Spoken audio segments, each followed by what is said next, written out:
Welcome back to another video. What we're going to be doing today is tearing the stove down that I was running in the other video, that for the 8-minute bull time, that hasn't been fired up in 20 years. Didn't do anything to it other than made a makeshift gasket for this particular cap that goes on the tank. And all I done was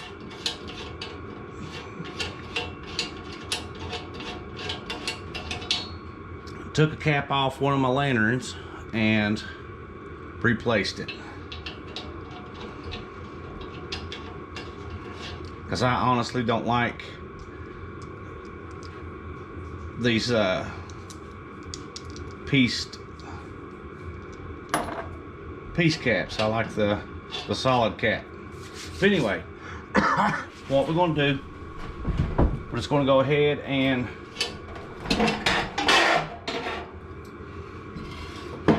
we're going to remove the generator, the spring, the needle, and place it in some white vinegar.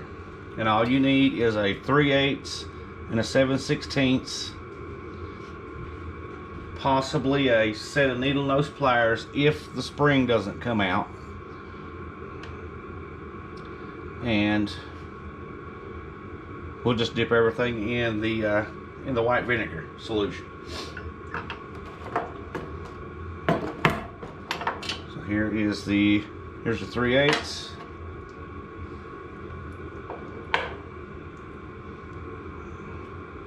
7/16, and that should be all we need.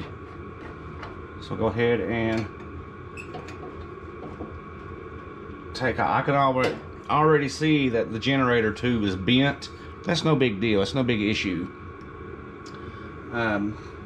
You can mar it up with a set of channel locks, as long as you don't get too bad with it, you know, while you're taking the generator off here from the adapter. Anyway, let's go ahead and take these off.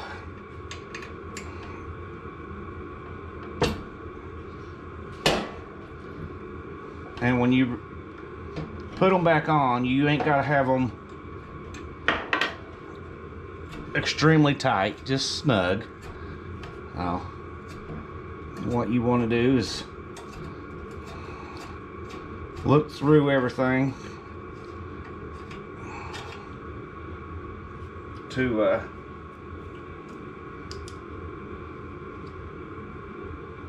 see if you can see daylight, which you can. And all we're going to do is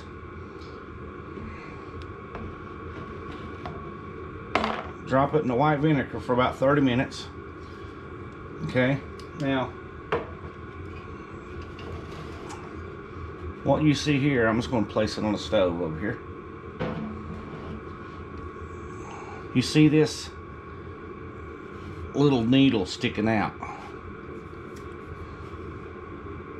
Okay, when you open your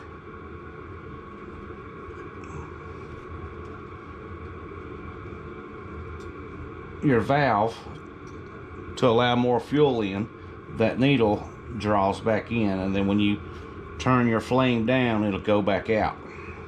So open your needle all the way up, or your valve all the way up, so as that needle retracts back in there, because you do not want to bend that.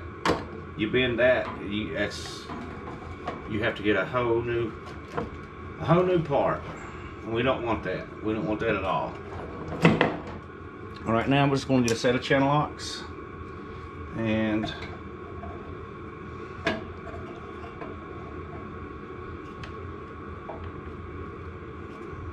it wasn't too bad. You can see the generator tube just wobbling there, so you know that definitely says it's bent. Slide that out. All right, this is a good sign right here. Well, the spring comes out with the needle. So that's a good thing. Okay, so we'll just look down in it real fast.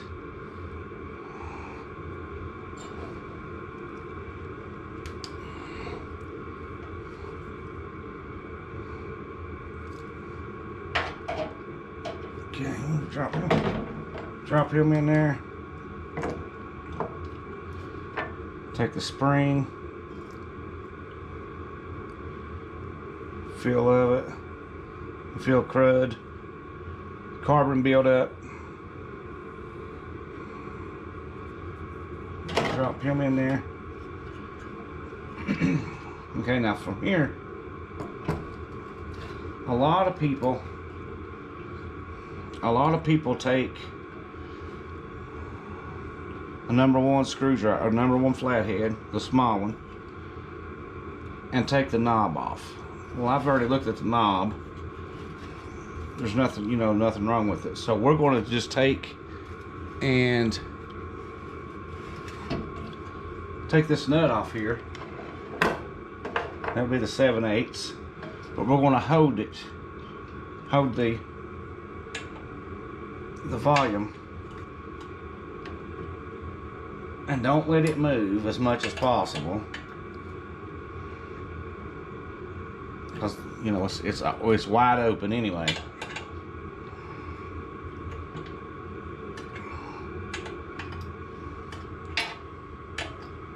Okay.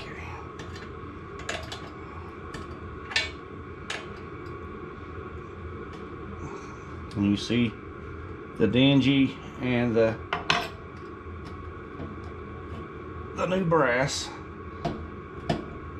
Now the only thing about the vinegar that it does, the brass, it makes it turn pinkish, like, you know, like a pinkish tint. So is it coming out? Not yet. Not yet.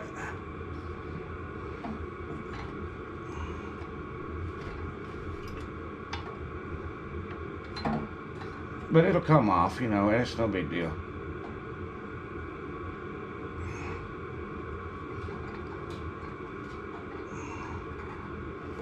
Okay, now there's a few parts here I'll be very careful with.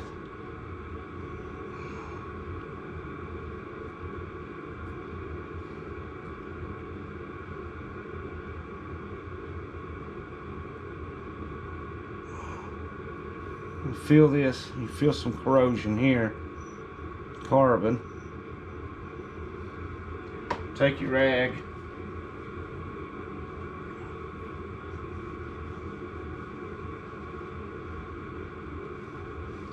swipe through it, you know. Now that's another thing, don't take your rag hand or your sandpaper hand and go up to this little needle here. You see that little fine point? You don't want to bend that at all.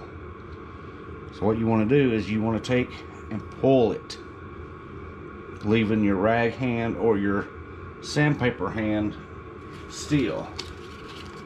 And I'm using 180 sandpaper, 180 grit, as you can see here.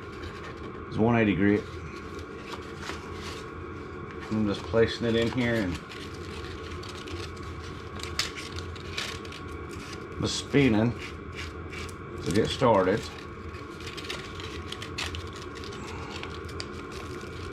And I'm just going to pull straight back.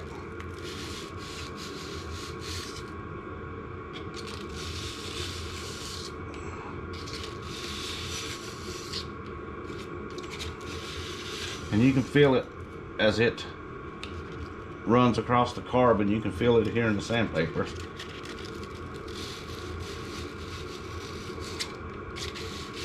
It wants to catch.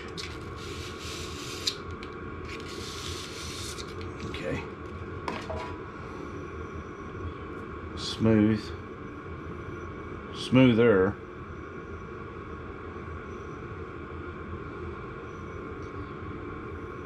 Now, if I had taken the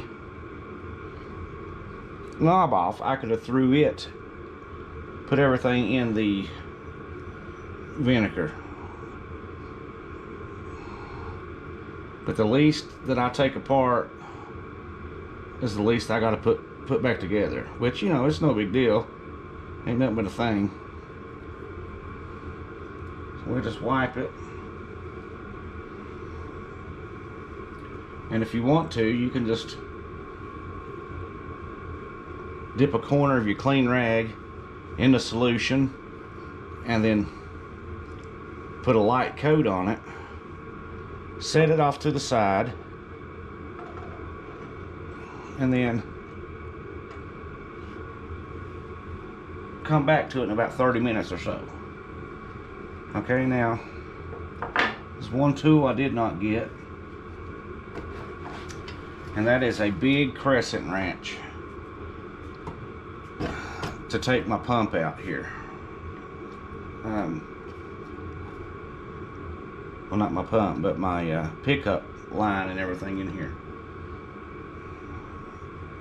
So we can go ahead and take the plunger and all that out.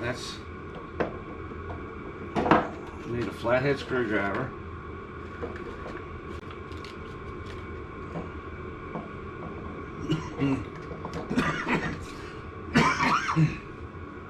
Or a set of needle nose pliers.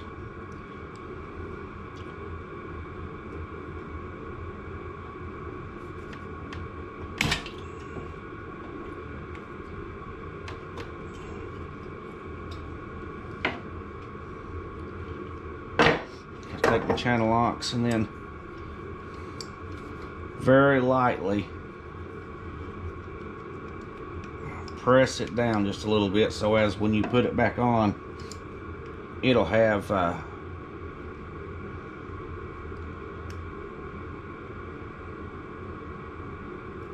some retention to hold the cap on. So we'll place this over here with the rod. Now we just take this out again, because remember we done this yesterday, and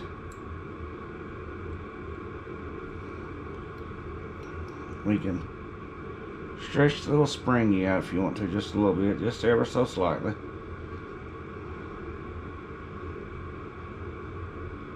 Okay, nice and soaked in and pretty pliable. That's your pump cut. It's nothing no more than a round piece of leather that is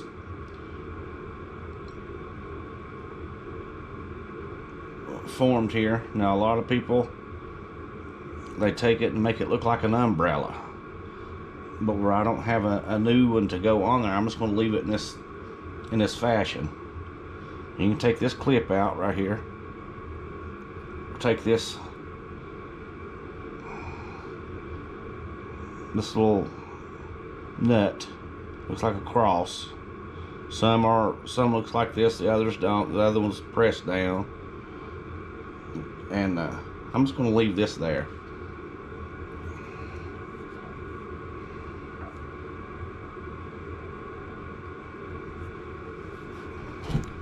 And you got your, turn this,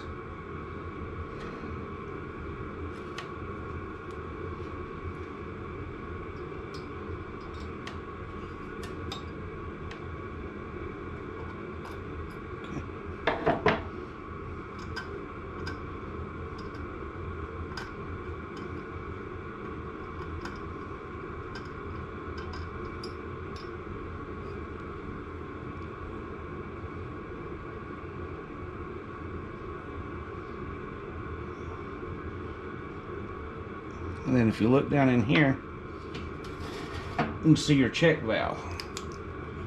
I hope it's lined up there. You can see your check valve down in there. Well, you can get a check valve removing tool which will help you out dramatically. Versus sticking a flathead screwdriver down in there and taking a chance of stripping it out, and then you'll have to have it and, you know, back it out, you know, have a whole special tool and all that. So anyway, moving on along. Just wanted to show you that. So we just go down in here and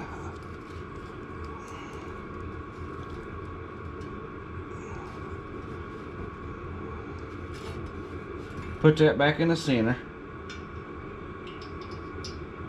All you're doing is putting it back in the center.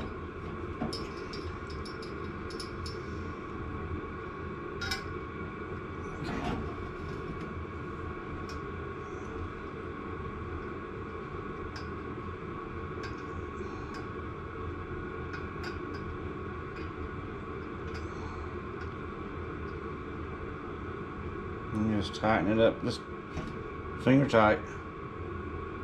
Okay. Now, where I do not have the big crescent wrench on hand, I'm not even going to attempt to take this off because you need leverage. I have a small crescent wrench, which is not going to move it. It's not going to come off. Because I don't have the leverage. I don't have the leverage to take care of it.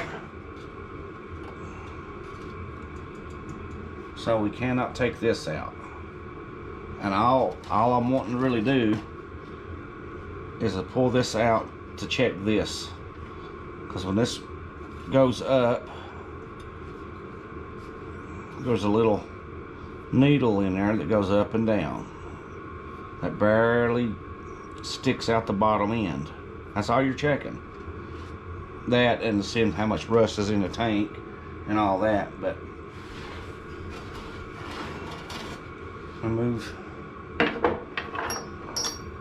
Let me move the parts here, because we're going to be taking off the eyes as well. Be throwing them down in the solution.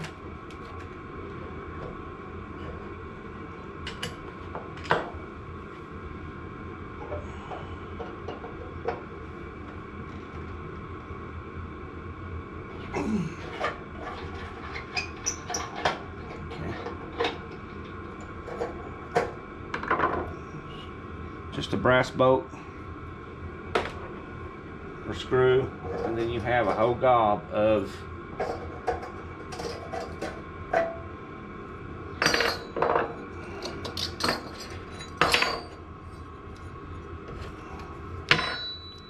and you ain't got to worry about, okay, which way does it go? Which way does it go? All right, well, this is the very bottom. All you got to remember is you got to start with a flat, and then you find out whichever one it lines up with there.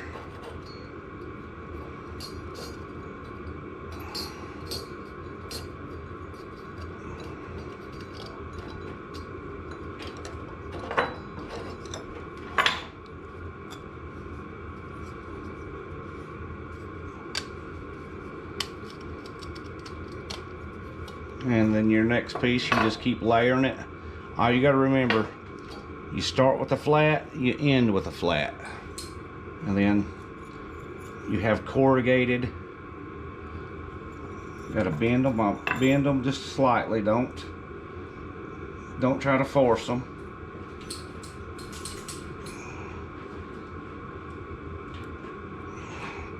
Corrugated. Bend it a little bit, like, and then you got a flat. It's flat on both sides, and then corrugated flat, and then you'll finally end with another flat. So we'll just go ahead and throw all this in the solution as well. It's just white vinegar. It eats the rust away and the crud and everything else. Okay. And if you're unsure of how it would go, just take a picture of it, of everything, before you start disassembling.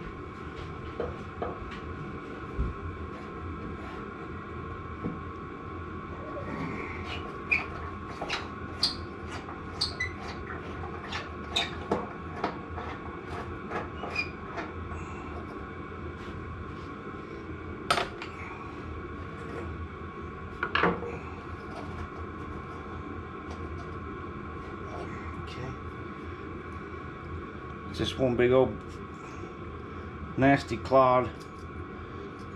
Everything's stuck together.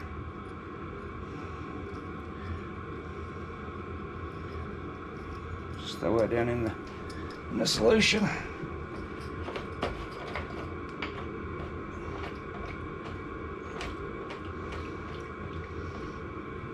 Okay. Now, you're going to have rust where that would go, so get you a rag, get you some napkins,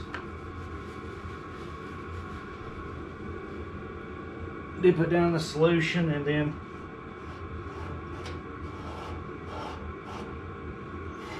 wipe around it.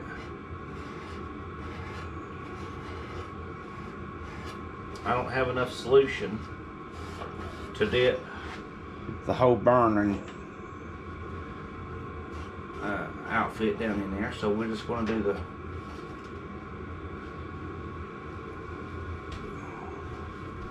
blue band burners right now.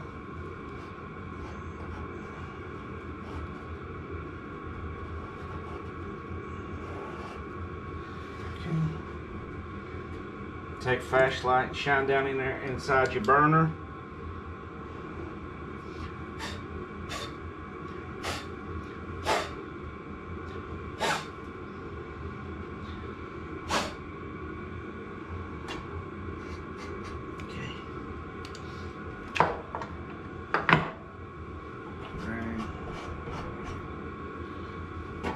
Junk and dry them out.